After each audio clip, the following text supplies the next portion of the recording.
एक बार एक छोटी सी बच्ची हाथ में मिट्टी का गुल्लक लिए हुए भागते हुए एक दवा की दुकान पर जाती है। वो वहाँ काफ़ी देर तक खड़ी रहती है, लेकिन दुकानदार का ध्यान उस लड़की पर नहीं जाता है।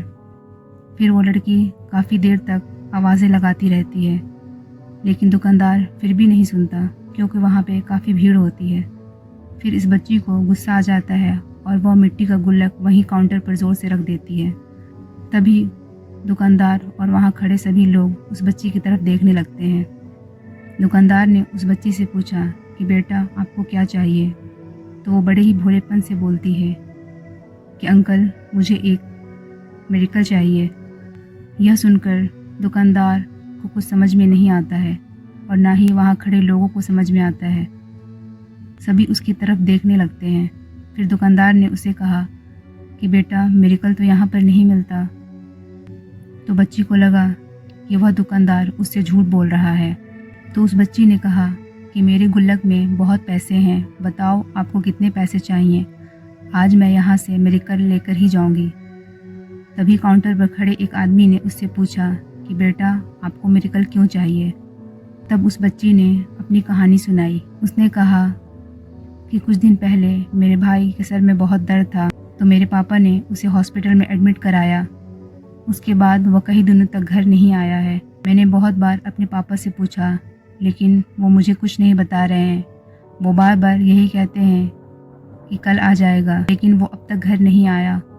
तभी मैंने मम्मी को देखा कि वो रो रही हैं और पापा उनसे कह रहे हैं कि हमारे बेटे का इलाज और दवाइयों के लिए इतने पैसे नहीं हैं जितने के चाहिए। अब तो इससे कोई मेडिकल ही बचा सकता है। तब मुझे लगा कि मेरे पापा के पास पैसे नहीं है तो क्या हुआ, मेरे पास तो हैं। इसलिए मैं जितने भी पैसे जोड़ कर रखे थे वह सारे पैसे लेकर के आई हूँ ताकि मैं मेडिकल खरीद सकूँ।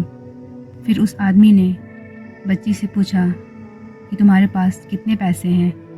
यह सुनते ही बच्ची गुल्लक उठाई और ज़मीन पर पटक कर उसे फोड़ दिया और पैसे गिनने लगी। वहाँ पर खड़े सभी लोग उसे देख रहे थे। थोड़ी देर बाद उसने सारे पैसे इकट्ठा किए और बोली, मेरे पास पूरे 19 रुपए हैं। वो जो आदमी वहाँ पर खड़ा था वह थोड़ा मुस्कुराया और बोला, अरे तुम्हारे पास तो पूरे पैसे हैं, इतने का ही तो मिलता है मेडिकल। यह सुनकर वह बच्ची बहुत खुश हो गई और बोली कि चलो मैं आपको अपने पापा से मिलवाती हूँ। बाद में पता लगा कि वह आदमी कोई आम आदमी नहीं था, बल्कि एक बहुत बड़ा न्यूरो सर्जन था और उसने सिर्फ 19 रुपए में उसके भाई की सर्जरी कर दी और उसका भाई कुछ दिनों बाद ठीक होकर घर वापस आ गया। फिर कुछ दिन बाद वह बच्ची, उसका भाई, उसके पापा और उसकी मम्मी चारों एक साथ बैठे हुए थे और बात कर रहे थे। तभी उसकी मम्मी ने उसके पापा से पूछा कि अब तो बता दो यह मेडिकल हुआ कैसे? तभी उसके पापा ने अपनी बेटी की तरफ देखकर कहा, यह मेडिकल मैंने नहीं किया, यह मेडिकल इसने किया है। तो दोस्तों, यहाँ पर एक बहुत बड़ी सबक है जो हम उस छोटी बच्ची से सीख सकते हैं। हर किसी की लाइफ में प्रॉब्लम्स होती हैं, पर प्रॉब्लम जैसा कुछ नहीं होता, सिर्फ सिचुएशन होती हैं और ये सिचुएशन हमें स्ट्रांग बनाने के लिए होती हैं। लाइफ में कुछ भी होता है अच्छे के लिए होता है और बुरा वक्त इसलिए आता है ताकि हम अच्छे वक्त की कीमत जान सकें।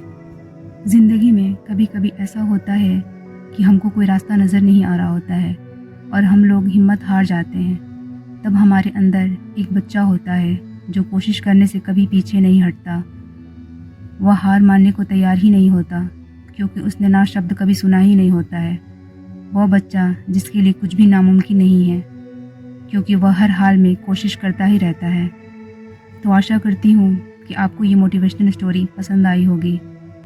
अगर आपको ये मोटिवेशनल स्टोरी पसंद आई हो तो प्लीज़ इसे अपने दोस्तों के साथ शेयर करें जिनको इसकी ज़्यादा ज़रूरत है।